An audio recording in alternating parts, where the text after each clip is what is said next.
Ya, selamat pagi anak-anak. Baiklah, kita akan memasuki materi tentang proses masuknya Islam di Indonesia.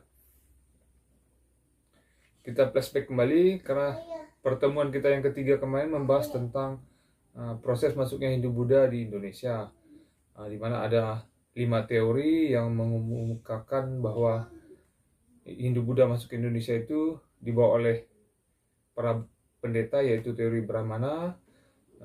Kemudian yang kedua, itu adalah teori Waisa yang dibawa oleh para pedagang ke Indonesia. Kemudian yang ketiga itu kesatria, para prajurit yang terjadi pertempuran atau terjadi uh, per,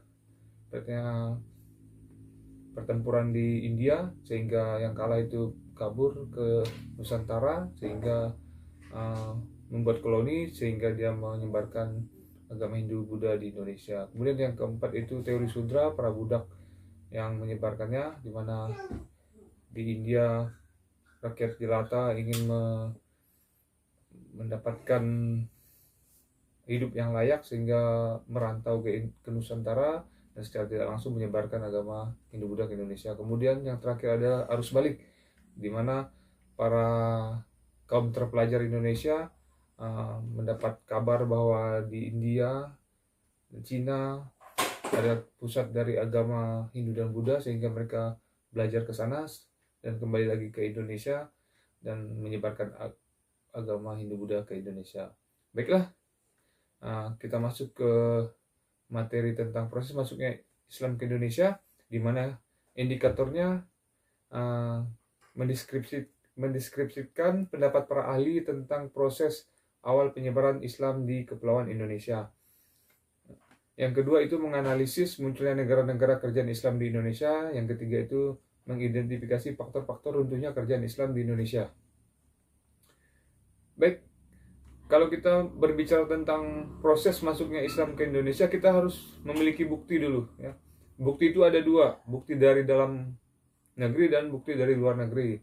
Jadi yang pertama akan Bapak sampaikan bahwa bukti dari luar negeri dulu, yaitu ada catatan Marco Polo pada tahun 1293 1992, di mana di Perlak Sumatera penduduknya sudah menganut agama Islam, ya, di mana catatan situ bahwa di Perlak, ya, kerajaan Perlak Sumatera penduduknya sudah menganut agama Islam. Kemudian yang kedua itu Ibnu Batutah, ya, di mana pada tahun 1345 utusan kerajaan Delhi yang mampir ke Samudra Pasai di India, itu ada catatannya. Kemudian ada juga catatan Mahuan, ya. Mahuan ini seorang ibaratnya sarjana, ya, dia menulis setiap berita dalam perjalanannya pada tahun 1400. Sudah banyak saudagar Islam yang tinggal di pantai utara Jawa. Kemudian yang keempat itu SR Tibet, yaitu pada tahun 632 Masehi, yaitu banyak mubalik yang datang ke Kumari, ya, Sumatera Utara, ya. Kumari itu daerah di Sumatera Utara. Kemudian ada bukti juga dari Tom Pires, ya. Jadi Tom Pires ini mengatakan bahwa ada pelabuhan Malaka ramai dikunjungi para pedagang dari barat seperti Kairo, Mekah, Aden, Gujarat, dan lain-lain. Pedagang dari timur seperti Siam, Pahang, Champa, dan lain-lain, dan pedagang dari Nusantara seperti Tanjung Pura, Bangka, dan lain-lain. Kemudian yang terakhir adalah Ibnu Hordazbet, ya.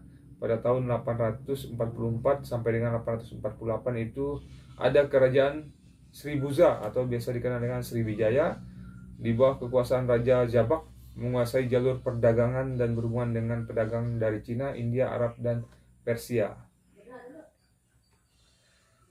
Kemudian bukti dalam negeri, ya, kita tahu bahwa ada makam Fatimah binti Mainum, ya, Maimun, dengan batu bersurat 1111 di Leran Gersik, ya.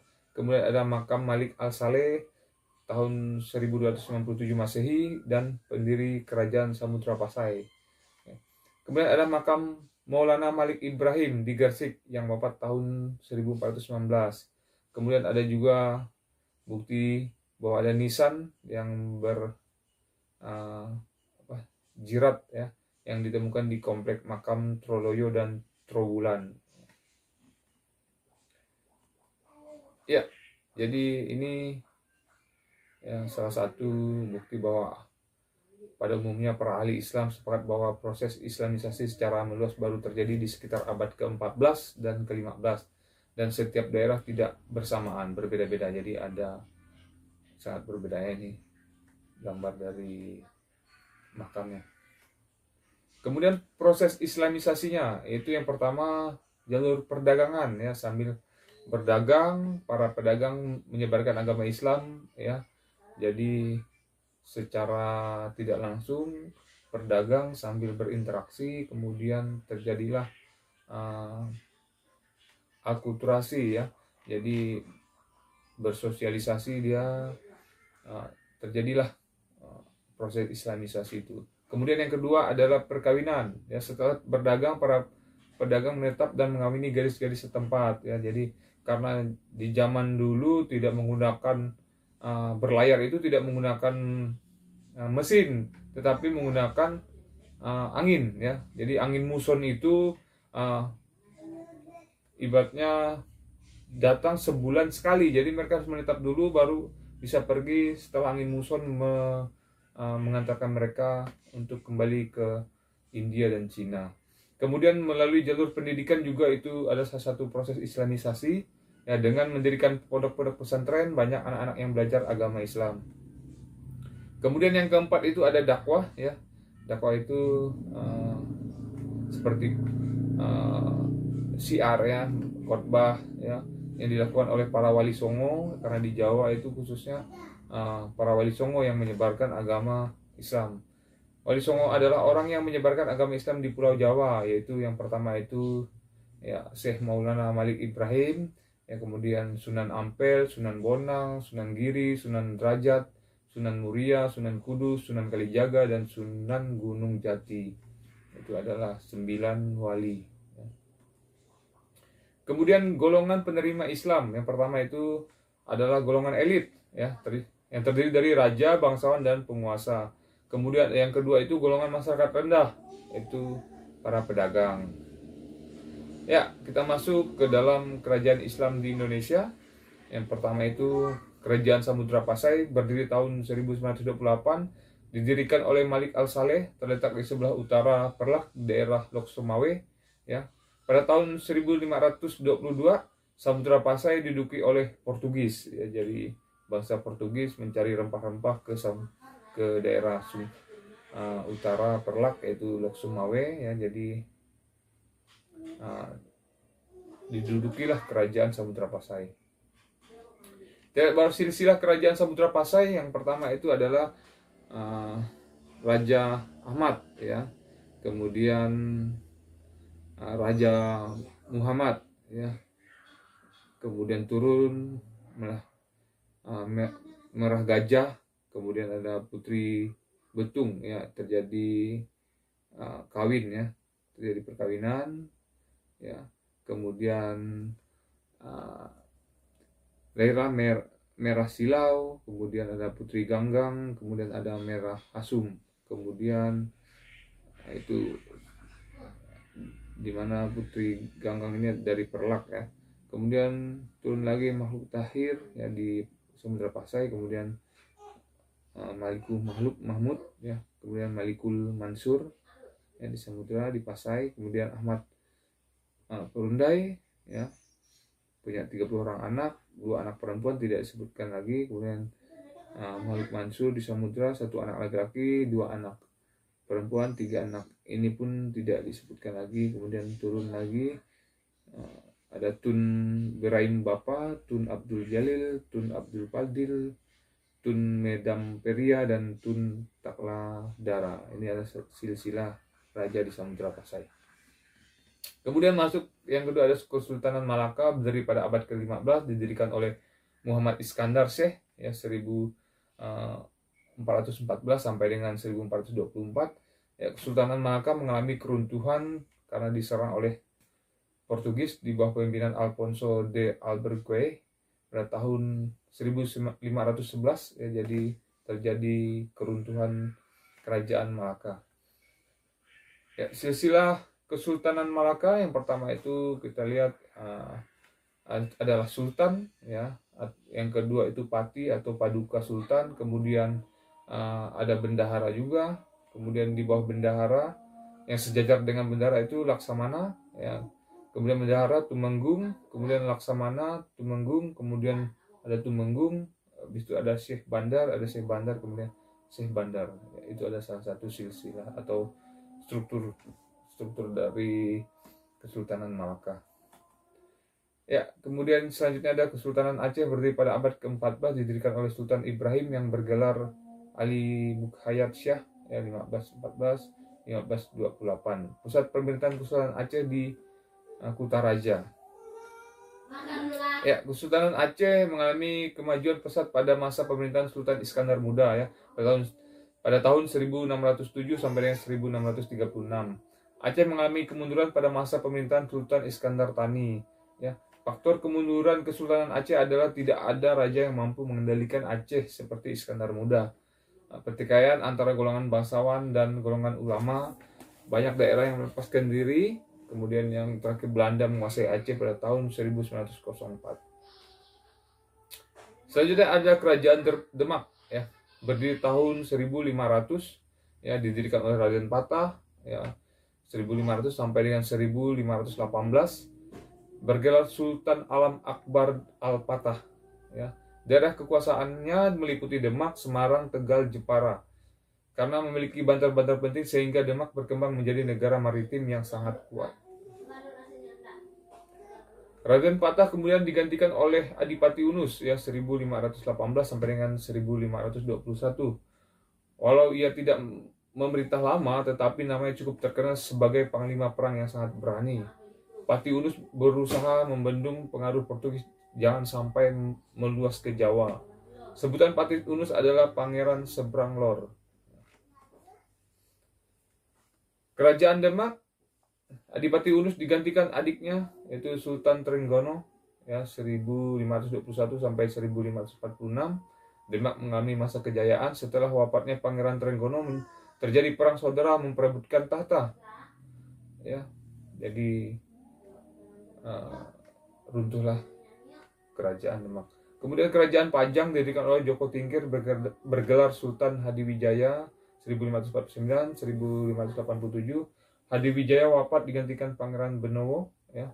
Pada masa pemerintahan Pangeran Benowo banyak sekali terjadi pemberontakan karena ingin menegakkan kembali kerajaan Demak. Untuk memadamkan pemberontakan, Pangeran Benowo minta tolong kepada Sutawijaya. Ya, Sutawijaya berhasil menyelesaikan pemberontakan. Pangeran Benowo menyerahkan tahta kepada Sutawijaya. Kemudian yang selanjutnya Kerajaan Mataram, yang didirikan Sutawijaya dengan gelar Panembahan Senopati Ing Alaga Saidin Panatagama. Ya, jadi 1586 dia berkuasa sampai dengan 1601. Ya, pusat ibu kota Mataram adalah Kota Gede. Ya. Sekarang masih terletak di Yogyakarta, ya. Kemudian Sultan Agung ini membawa kerajaan Mataram ke puncak kejayaannya, ya. Sultan Agung membagi sistem pemerintahan kerajaan Mataram seperti berikut. Jadi ada Kutanegara, ya, kemudian ada Negara Agung, kemudian ada Mancanegara dan daerah pesisir. Sultan Agung wafat pada tahun 1645. Jadi terjadi pemecahan wilayah kerajaan Mataram, ya. Ya, yang pertama adalah terjadi Mataram Islam, ya, kemudian ada perjanjian Giyanti 1755, kemudian Kesultanan Ngayogyakarta Hadiningrat, kemudian Kesultanan Surakarta Hadiningrat, ya. Kemudian Kesultanan Ngayogyakarta Hadiningrat ini tahun 1813, ya, terbagi lagi menjadi Paku Alaman dan Kesultanan Ngayogyakarta Hadiningrat. Kemudian Kesultanan Surakarta Hadiningrat itu terbagi lagi juga. Terjadi perjanjian Salatiga, yaitu tahun 1757 menjadi dua, yaitu Kesultanan Surakarta Hadiningrat dan Mangkunegara. Kemudian yang selanjutnya adalah Kesultanan Cirebon, ya, didirikan oleh Saripidahayutullah, ya. Saripidahayutullah itu raja-raja yang mendirikan kerajaan Cirebon. Kemudian ada raja-raja Cirebon, yaitu yang pertama, yang itu Pangeran Ratu ya, itu biasa digelarnya itu Panembahan Yusuf. Kemudian ada Panembahan Grilaya ya tahun 1650 sampai 1662, dan Martawijaya Panembahan Sepuh, kemudian Kartawijaya Panembahan Anom. Kesultanan Banten, raja pertama adalah Sultan Hasanuddin ya, tahun dia ibarat memimpin Banten itu tahun 1522 sampai 1570. Wilayah kekuasaannya sampai Lampung ya. Banten merupakan penghasil lada dan beras. Kemudian Sultan Hasanuddin digantikan oleh putranya Pangeran Yusuf ya 1570 sampai 1580. Raja-raja Banten yaitu Sultan Hasanuddin, Pangeran Yusuf, Maulana Muhammad ya, Maulana Muhammad, Abu Mufakhir ya, Abu Adi Ahmad Ramatullah ya, Sultan Ageng Tirtayasa. Selanjutnya kerajaan Gorontalo yaitu Kesultanan Makassar yang berpusat di Sombaropu ya, Makassar. Tahun 1605 Sultan Gorontalo ya, Kraeng Tuninggalo memeluk Islam dan bergelar Sultan Alauddin Awwalu Islam ya. Tahun 1639 Sultan Auluddin wafat, digantikan oleh putranya Sultan Muhammad Said ya, tahun 1639 sampai 1653. Kerajaan Gorontalo atau Kesultanan Makassar ini raja yang terkenal adalah Sultan Hasanuddin ya, di mana dia memimpin pada 1653 sampai 1669 ya. Hasanuddin membawa Makassar ke puncak kejayaannya, sebutannya ayam jantan dari timur ya. Makassar menyerah kepada Belanda dalam perjanjian Bonggaya 18 November 1667 ya, isinya Belanda atau Poice memperoleh monopoli dagang rempah-rempah di Makassar. Belanda mendirikan benteng di Makassar. Makassar harus melepaskan daerah kekuasaannya seperti Bone dan pulau-pulau di luar Makassar. Haru Palaka diakui sebagai Raja Bone. Ya, kita lanjut ke latihan. Latihan, ya ini bisa dijawab ya anak-anak. Jadi ini untuk tugas latihan. Ya, ini nanti kalian kerjakan. Ya. Ada 5 soal, jadi kalian kerjakan. Ini referensinya, referensi Bapak sampaikan. Ya, mungkin ini saja yang dapat Bapak sampaikan ya. Kita ketemu di pertemuan selanjutnya. Terima kasih.